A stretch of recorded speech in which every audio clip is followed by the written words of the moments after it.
بسم اللہ الرحمن الرحیم۔ عزیز طلباء السلام علیکم۔ آج ہم فرسٹ ایئر اردو کے حوالہ سے پہلا لیکچر ریکارڈ کروانے جا رہے ہیں۔ تو کسی بھی سبجیکٹ کو پڑھنے سے پہلے اس کے پیپر پیٹرن کا پتہ ہونا بہت ضروری ہے۔ اس کے بغیر آپ صحیح طریقے سے تیاری نہیں کر سکتے۔ تو آج سال اول کے پہلے لیکچر میں آپ کو اردو کا پیپر پیٹرن سکھاؤں گا۔ جو پہلا حصہ ہوتا ہے سوال نمبر 1، حصہ معروضی۔ حصہ معروضی کو 4 حصوں میں تقسیم کیا گیا ہے۔ اس میں سب سے پہلی چیز ہوتی ہے نثر۔ نثر میں جتنے آپ نے اسباق پڑھے ہوتے ہیں ان میں سے 5 نمبر کی معروضی آتی ہے۔ اس کے بعد شعری اصطلاحات ہیں 5 نمبر، ادبی اصطلاحات 5 نمبر، تذکیر و تانیث 5 نمبر۔ تو حصہ معروضی کے کل نمبر ملا کے 20 بن جاتے ہیں۔ سوال نمبر 2، اشعار کی تشریح ہوتی ہے جو کہ نظم اور غزل پر مبنی ہوتی ہے۔ سب سے پہلا حصہ نظم۔ حصہ نظم میں مجموعی طور پر 2 اشعار آتے ہیں جن کی تشریح کرنا ہوتی ہے۔ تو اس کو لکھنے کی ترتیب کچھ یوں ہوتی ہے، سب سے پہلے آپ نظم کا عنوان لکھیں گے، پھر شاعر کا نام لکھیں گے، اس کے بعد 2 اشعار ہیں جن کی تشریح کرنی ہے، اور کوشش کریں کہ آپ دونوں اشعار اکٹھے لکھیں اور تشریح اکٹھی کریں، جس سے زیادہ نمبر ملنے کے چانسز ہوتے ہیں۔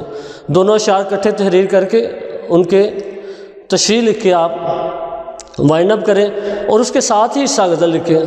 عموماً طلباء یہ کرتے ہیں کہ پہلے انہوں نے حصہ نظم شروع کیا، ایک شعر کی تشریح کی، پھر دوسرے شعر کی تشریح کہیں اور کر دی، پھر 1-2 سوال کیا، پھر حصہ غزل کی تشریح شروع کر دی، اور اس کو بھی الگ الگ لکھ لیا۔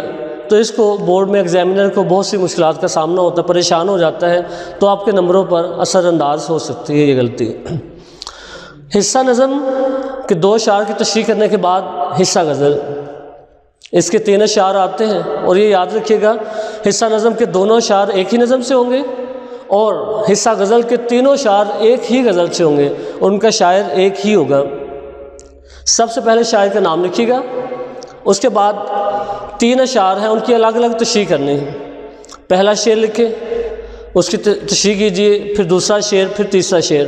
عموماً اسٹوڈنٹس یہ غلطی کرتے ہیں بورڈ میں، چونکہ میں بھی بورڈ میں پیپرز چیک کرنے کا موقع ملتا رہتا ہے مجھے بھی، تو اسٹوڈنٹ جو میجر غلطی کرتے ہیں تینوں اشعار اکٹھے لکھے جاتے ہیں، حالانکہ آپ کو غزل میں یہ پڑھایا جاتا ہے کہ غزل کے ہر شعر کا مضمون الگ ہوتا ہے، بات الگ ہوتی ہے، اسی وجہ سے غزل کا عنوان بھی نہیں ہوتا۔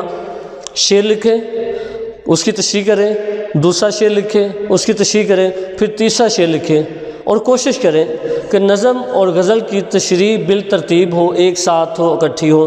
چونکہ یہ سوال نمبر 2 ایک ہی سوال ہے، اسی ایک سوال کے یہ دونوں حصے ہیں، اور یہ مکمل سوال کے 20 نمبر ہوں گے، تو ان کو الگ الگ لکھنے کی ضرورت نہیں ہے۔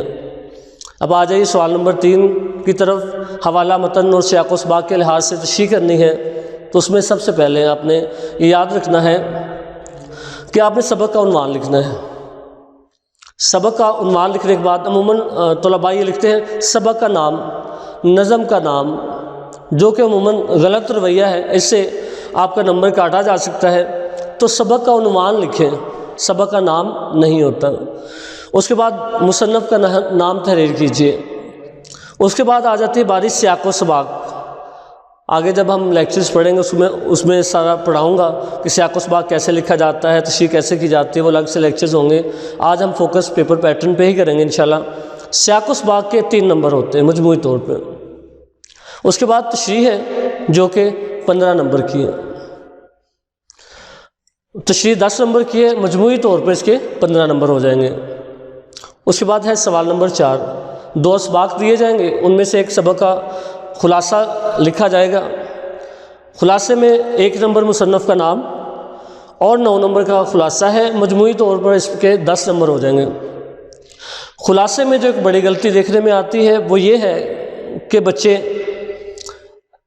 خلاصے کا آغاز ہی اس طرح سے کرتے ہیں، اس خلاصے میں مصنف کہتے ہیں، اس سبق کا خلاصہ بیان کرتے ہوئے مصنف کہتا ہے، خلاصے سے مصنف کا کوئی اینڈ ڈائریکٹلی لینا دینا نہیں ہے، اس حوالے سے تعلق ہے کہ اس نے ایک سبق تحریر کیا ہوا ہے، خلاصہ آپ لکھ رہے ہیں، تو نیچرل طریقے سے، فطرتی طریقے سے جیسے سبق لکھا ہوا ہے اسی ترتیب سے، وہی آغاز، وہی اختتام، اسی طریقے سے آپ سبق کا خلاصہ تحریر کر دیجئے۔ سوال نمبر 5، نظم کا خلاصہ، جو کہ 5 نمبر کا ہے، وہ تحریر کرنا ہے۔ نظم کا شاعر اور نظم کا عنوان جو ہے وہ کویسچن پیپر پر دیا ہوتا ہے، اس میں پریشان ہونے کی ضرورت نہیں ہے۔ سوال نمبر 6 ہے مکالمہ، جو کہ 10 نمبر کا ہوتا ہے۔ یہ بڑا اہم سوال ہے، اس میں میکسیمم نمبر حاصل کیے جا سکتے ہیں، 9 سے 10 نمبر آ سکتے ہیں اگر آپ کی پریزنٹیشن بہت اچھی ہے۔ اس کے بعد ہے سوال نمبر 7، درخواست، یہ 10 نمبر کی ہوتی ہے، ٹھیک ہے۔ اس کا جو پیٹرن ہے، اسٹرکچر ہے، بیسیکلی وہ 5 نمبر کا ہے، جو متن ہے وہ 5 نمبر کا ہوتا ہے، تو مجموعی طور پر اس کے 10 نمبر ہو جائیں گے۔ تو نمبر لینے کے حوالے سے یہ بڑا اہم سوال ہے، آپ آسانی سے نمبر اس میں حاصل کر سکتے ہیں اگر آپ کی پریزنٹیشن بہت اچھی ہے۔ اس کے بعد ہے سوال نمبر 8، جو کہ آخری سوال ہے سال اول کا، اس میں ہے تلخیص، خلاصہ بیان کرنا۔ پیراگراف کویسچن پیپر پر آپ کو دیا ہوتا ہے، اس کو آپ نے مختصر کرنا ہے، اس کا تیسرا حصہ اہم پوائنٹس کے ساتھ لکھنا ہوتا ہے، اور اس پیرے کو آپ نے ایک عنوان دینا ہوتا ہے، 2 عنوان میکسیمم آپ دے سکتے ہیں۔ اس کے بعد آپ کا یہ پیپر مکمل ہو جائے گا۔ سوالات کو بالترتیب بھی لکھ سکتے ہیں آپ، یا ترتیب کے بغیر بھی، جو پہلا سوال آسان نظر آتا ہے آپ کو وہ لکھیں، کوئی مشکل سوال جو بعد میں کرنا چاہتے ہیں وہ کر سکتے ہیں، لیکن کوشش کریں جو سوال آپ کر رہے ہیں اس کو سوال نمبر وہی دیں۔ اور اردو کے پیپر میں نمبر لینے کے حوالے سے جو اہم بات ہے، اس میں پریزنٹیشن بہت میٹر کرتی ہے۔ انشاءاللہ کسی دن میں پریزنٹیشن پہ ایک لیکچر الگ سے ریکارڈ کروا دوں گا، فی الحال آپ کو یہ پیپر پیٹرن سمجھانا اس لیکچر میں مقصود تھا۔ Thank you very much. جی اگر آپ کو یہ لیکچر پسند آیا ہے تو پلیز اس چینل کو سبسکرائب کر دیں، لائک کر دیں اور بیل کا بٹن آن کر دیں، تاکہ آئندہ آنے والے لیکچرز آپ کو ملتے رہیں اور آپ کے علم میں اضافہ ہوتا رہے۔ ظاہر سی بات آپ کی بہتری کے لیے چینل بنایا گیا ہے۔ Thank you.